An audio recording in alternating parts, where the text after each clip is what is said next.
বাইরে ঝিরঝিরি বৃষ্টি আর ঠান্ডা ওয়েদারে যদি মাছের লাল লাল ঝাল ঝাল রেসিপি থাকে তাহলে দুপুরের লাঞ্চ ও রাতের ডিনার জাস্ট জমে যাবে।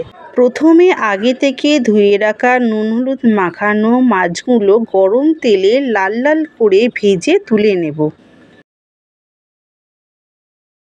এরপর ওই একই তেলে আগে থেকে ঝিরি করে কেটে রাখা আলুগুলো ঠিক একইভাবে লাল লাল করে ভেজে তুলে নেব।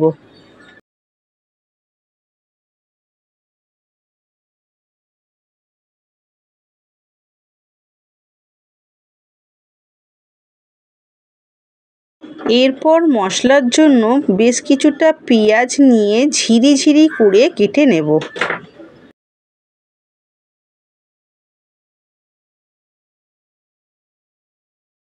এরপর ফোড়নে দেব কালো জিরে, সেটিকে একটু নেড়ে নিয়ে কেটে রাখা পেঁয়াজগুলো দিয়ে ব্রাউন করে ভেজে নেব। এই স্টেজে দিয়ে দেব রসুন বাটা, এটিকে দিয়ে ভালো করে কষিয়ে নেব যাতে রসুনের কাঁচা গন্ধ একেবারে চলে যায়। কষিয়ে নেওয়া হয়ে গেলে আগে থেকে বেটে রাখা টমেটো, আদা, কাঁচা লঙ্কা, গোটা জিরে, বেটে রাখা পেস্টটি দিয়ে আবারও খুব ভালো করে কষিয়ে নেব। দিয়ে দেবো পরিমাণ মতো নুন। এই সময় গ্যাসের ফ্লেমটি লোতে রাখবো। এরপর মশলা ধোয়া বাটির জল দিয়ে তাতে গুঁড়ো মশলা একে একে অ্যাড করব। হলুদ গুঁড়ো, লঙ্কা গুঁড়ো, ধনিয়া গুঁড়ো, জিরে গুঁড়ো দিয়ে ভালো করে কষাবো যতক্ষণ না মশলা থেকে তেল ছাড়ে। মশলা থেকে তেল ছেড়ে এলে আগে থেকে ভেজে রাখা আলু ও মাছগুলো দিয়ে বেশ কিছুক্ষণ কষিয়ে নেব।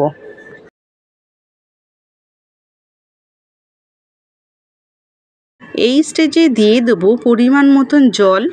সব কিছু ভালো করে মিশিয়ে নিয়ে গ্যাসের ফ্লেমটি লো টু মিডিয়ামে রেখে ঢাকনা চাপা দিয়ে 5 থেকে 7 মিনিট রান্না করে নেব।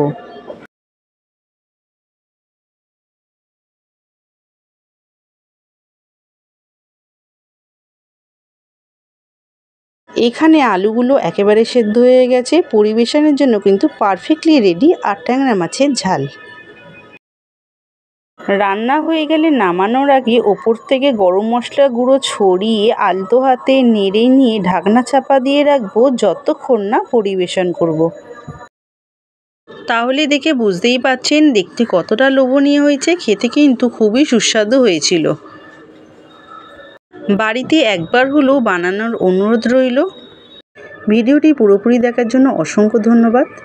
আমার আজকের এই ভিডিওটি ভালো লাগলে লাইক ও শেয়ার করে দেবেন। এই চ্যানেলে কোনো বন্ধু নতুন হয়ে থাকলে অবশ্যই সাবস্ক্রাইব করে দেবেন যাতে নতুনত্ব ভিডিও সবার আগে আপনার কাছে পৌঁছাতে পারে।